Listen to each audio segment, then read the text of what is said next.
सुप्रभात बच्चों, स्वागत है आपका श्री एकेडमी ऑनलाइन कक्षा में। बच्चों, आज हम पढ़ेंगे नेताजी का चश्मा पाठ का प्रश्न उत्तर। प्रश्न नंबर 1, सेनानी न होते हुए भी चश्मे वाले को लोग कैप्टन क्यों कहते थे? उत्तर, सेनानी न होते हुए भी लोग चश्मे वाले को कैप्टन इसलिए कहते थे क्योंकि कैप्टन चश्मे वाले में नेताजी के प्रति अगाध लगाव एवं श्रद्धा भाव था। वह शहीदों एवं देशभक्तों के अलावा अपने देश से उसी तरह लगाव रखता था जैसा कि फौजी व्यक्ति रखते हैं।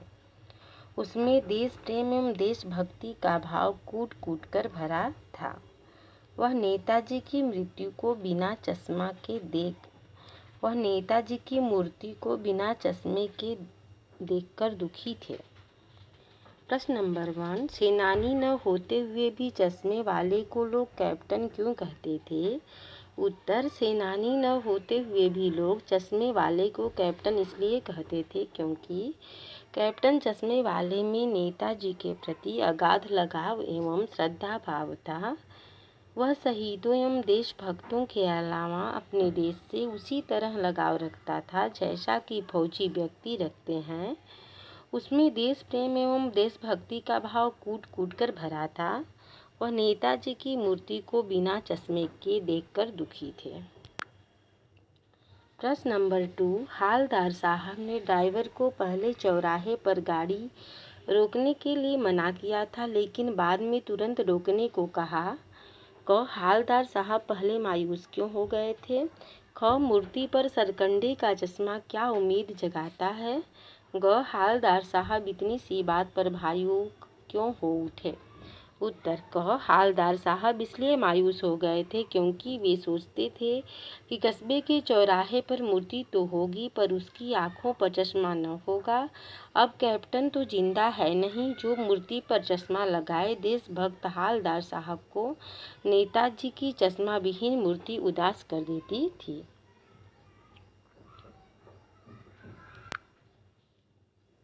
ख, मूर्ति पर सरकंडे का चश्मा यह उम्मीद जगाता है कि देश में देश प्रेम एवं देशभक्ति समाप्त नहीं हुई है। बच्चों द्वारा किया गया कार्य स्वस्थ भविष्य का संकेत है।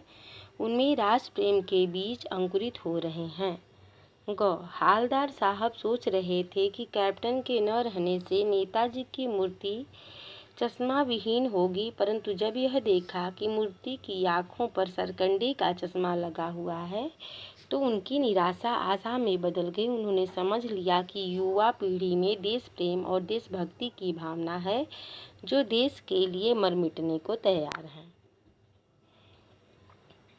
प्रश्न नंबर 3, आशय स्पष्ट कीजिए। बार बार सोचते क्या होगा उस कौम का जो अपने देश की खातिर घर गृहस्थी जवानी जिंदगी सब कुछ होम देने वालों पर भी हंसती है और अपने लिए बिकने के मौके ढूंढती है। उत्तर, उक्त पंक्ति का आशय यह है कि बहुत से लोगों ने देश के लिए अपना सब कुछ बलिदान कर दिया। कुछ लोग उनके बलिदान की प्रशंसा न करके ऐसे देशभक्तों का उपहास उड़ाते हैं। लोगों में देशभक्ति की ऐसी घटती भावना निश्चित रूप से निंदनीय है। ऐसे लोग इस हद तक स्वार्थी होते हैं कि उनके लिए अपनी स्वार्थ ही सर्वोपरि होता है। वे अपने स्वार्थ की सिद्धि के लिए देशद्रोह करने तक को तैयार रहते हैं। प्रश्न नंबर 4, पान वाले का एक रेखाचित्र प्रस्तुत कीजिए। उत्तर, पान वाला अपनी पान की दुकान पर बैठा ग्राहकों को पान देने के अलावा उनसे कुछ न कुछ बातें करता रहता है। वह स्वभाव से खुशमिजाज काला मोटा व्यक्ति है। उसकी तोंद निकली हुई है। वह पान खाता रहता है जिससे उसकी बतीसी लाल काली हो रही है। वह जब हंसता है तो उसकी तोंद थिरकने लगती है। वह वाक्पटु है जो व्यंग्यात्मक बातें कहने से भी नहीं चूकता है।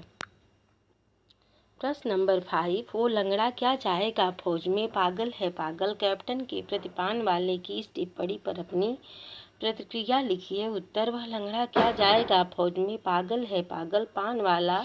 कैप्टन चश्मे वाले के बारे में कुछ ऐसी ही घटिया सोच रखता है। वास्तव में कैप्टन इस तरह की उपेक्षा का पात्र नहीं है।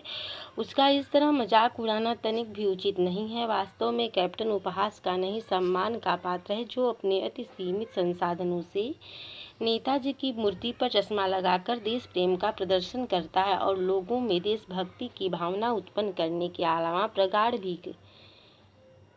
करता है, भावना को भरता है। प्रश्न नंबर 6, निम्नलिखित वाक्य पात्रों की कौन सी विशेषता की ओर संकेत करते हैं। क, हालदार साहब हमेशा चौराहे पे रुकते और नेताजी को निहारते। ख, पान वाला उदास हो गया, उसने पीछे मुड़कर मुंह का पान नीचे थूका और सिर झुकाकर अपनी धोती के सिरे से आंखें पोंछता हुआ बोला, साहब कैप्टन मर गया। ग, कैप्टन बार बार मूर्ति पर चश्मा लगा देता था। उत्तर, क, हालदार साहब अपने कर्म के प्रति सजग तथा पान खाने के शौकीन थे। उनके मन में शहीदों और देशभक्तों के प्रति आदर की भावना थी। नेताजी की मूर्ति को रुककर ध्यान से देखना तथा चश्मा विहीन मूर्ति को देखकर आहत होना, यह हालदार साहब की भावना थी। ख, पान वाला प्रायः कैप्टन चश्मे वाले का उपहास उड़ाया करता था, जिससे ऐसे लगता था जैसे उनके अंदर देशभक्ति का भाव नहीं है।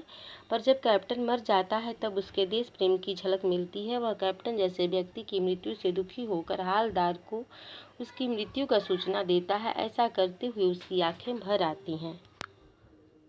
ग, कैप्टन भले ही शारीरिक रूप से फौजी व्यक्तित्व वाला न रहा हो, पर मानसिक रूप से वह फौजियों जैसी ही मनोभावना रखता था। उसके हृदय में देश प्रेम और देशभक्ति की भावना कूट कूट कर भरी थी। नेताजी की चश्मा विहीन मूर्ति देखकर वह आहत होता था और उस कमी को पूरा करने के लिए अपने सीमित आय से भी चश्मा लगा दिया करता था, ताकि नेताजी का व्यक्तित्व अधूरा न दिखे। प्रश्न नंबर 7, जब तक हालदार साहब ने कैप्टन को साक्षात देखा नहीं था, तब तक उनके मानस पटल पर उसका कौन सा चित्र रहा होगा, अपनी कल्पना से लिखिए। उत्तर, जब तक हालदार साहब ने कैप्टन को साक्षात रूप से नहीं देखा था, तब तक उनके मानस पटल पर कैप्टन का व्यक्तित्व एक फौजी व्यक्ति जैसा रहा होगा, जो लंबे कद वाला, मजबूत कदकाठी वाला, हट्टा कट्टा दिखता होगा। उसका चेहरा रोबीला तथा घनी मूंछों वाला रहा होगा। वह अवश्य ही नेताजी की फौज का सिपाही रहा होगा। वह हर कोण से फौजियों जैसा दिखता होगा। प्रश्न नंबर 8, कस्बों, शहरों, महानगरों के चौराहों पर किसी न किसी क्षेत्र के प्रसिद्ध व्यक्ति की मूर्ति लगाने का प्रचलन सा हो गया है। क, इस तरह की मूर्ति लगाने के क्या उद्देश्य हो सकते हैं। ख, आप अपने इलाके के चौराहे पर किस व्यक्ति की मूर्ति स्थापित करवाना चाहेंगे और क्यों। ग, उस मूर्ति के प्रति आपके एवं दूसरे लोगों के क्या उत्तरदायित्व होने चाहिए। उत्तर, क, समाज सेवा, देश सेवा या ऐसी ही अन्य क्षेत्रों में उत्कृष्ट कार्य करने वाले प्रसिद्ध व्यक्तियों की मूर्ति प्रायः कस्बों, चौराहों, महानगरों या शहरों में लगाई जाती है। ऐसी मूर्तियां लगाने का उद्देश्य समाजवादी न होकर उद्देश्यपूर्ण होता है।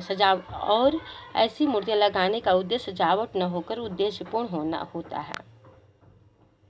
ख, मैं अपने इलाके के चौराहे पर चंद्रशेखर आज़ाद की प्रतिमा लगवाना चाहूँगी, ताकि लोग, विशेषकर युवा वर्ग को अपने देश के लिए कुछ कर गुजरने की प्रेरणा मिले। वे अपनी मातृभूमि पर आँच न आने दें और अपने जीते जी देश को गुलाम होने से बचाने के लिए अपने प्राणों की बाजी लगाने से भी न हिचकिचाएं। इसके अलावा युवाओं में देश प्रेम और देशभक्ति की भावना बलवती रहे। ग, चौराहे या कस्बे में लगी समाज